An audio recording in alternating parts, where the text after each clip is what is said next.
In the early hours before dawn, explosions echoed across Caracas.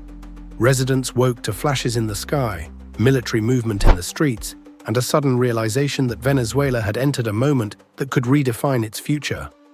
Before we go any further, subscribe to the channel and turn on notifications, because stories like this are unfolding faster than headlines can keep up.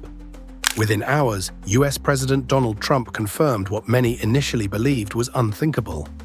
The United States had launched a large-scale military operation inside Venezuela, and its target was President Nicolás Maduro himself. According to Trump, the mission succeeded. In a message released on social media, the president stated that Maduro and his wife were captured and flown out of the country during the operation. The announcement marked one of the most dramatic foreign interventions by the United States in recent history. US officials later confirmed that the operation was carried out by Delta Force, the Army's elite special mission unit known for high-risk capture and kill operations. This same unit led the mission that eliminated ISIS leader Abu Bakr al-Baghdadi years earlier. This time, the objective was not elimination, but removal, a military buildup months in the making. The strike did not come without warning signs. For months, US military assets had been quietly assembling around Venezuela.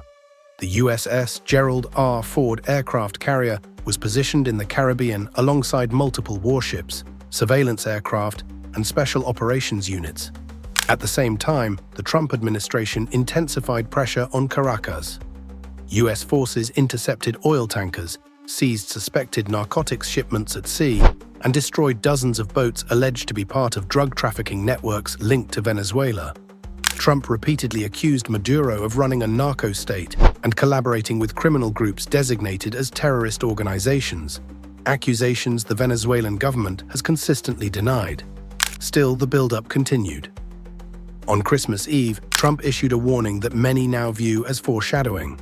He said that if Maduro played tough, it would be the last time he ever could. Operation at Dawn. According to US officials speaking anonymously, Delta Force units entered Venezuela under cover of darkness and moved rapidly toward their objective. Details remain limited, but officials say the mission was precise and swift. Shortly after the strikes began, Trump confirmed the capture publicly, stating that US law enforcement agencies were involved in the broader operation, though he did not specify which ones. Maduro had been indicted in US federal court in 2020 on charges related to narco-terrorism, adding legal weight to the operation in Washington's view. Trump announced that further details would be revealed at a press conference scheduled later that morning at Mar-a-Lago. Americans told to shelter in place. As news of the operation spread, the US State Department issued an urgent warning to American citizens still inside Venezuela. The advisory instructed them to shelter in place and remain alert, citing reports of explosions in and around the capital. The US has long warned its citizens against traveling to Venezuela, pointing to risks including arbitrary detention, kidnapping, terrorism, and civil unrest, conditions that worsened instantly following the strikes. Political shockwaves in Washington. Back in the United States, reaction was immediate and divided. Democratic Senator Ruben Gallego, a Marine Corps veteran, condemned the action, calling it illegal and comparing it to past wars launched without congressional approval. Republican Senator Mike Lee also raised constitutional concerns, questioning what legal authority justified the strike in the absence of a formal declaration of war or congressional authorization. In recent months, lawmakers from both parties had attempted to block military action against Venezuela unless Congress explicitly approved it. Those measures ultimately failed, leaving the administration with broad operational freedom. Venezuela declares emergency. Inside Venezuela, the government moved quickly to respond. Officials declared a state of emergency and urged citizens to take to the streets in opposition to what they labeled an imperialist attack. The declaration granted expanded powers to the armed forces and allowed for the suspension of civil liberties under national defense laws. Supporters of the government were called upon to mobilize, while security forces were placed on high alert nationwide. Opposition welcomes pressure. Venezuela's opposition reacted very differently. Prominent opposition leader Maria Corina Machado had openly supported Trump's pressure campaign weeks earlier, describing it as necessary to force political change.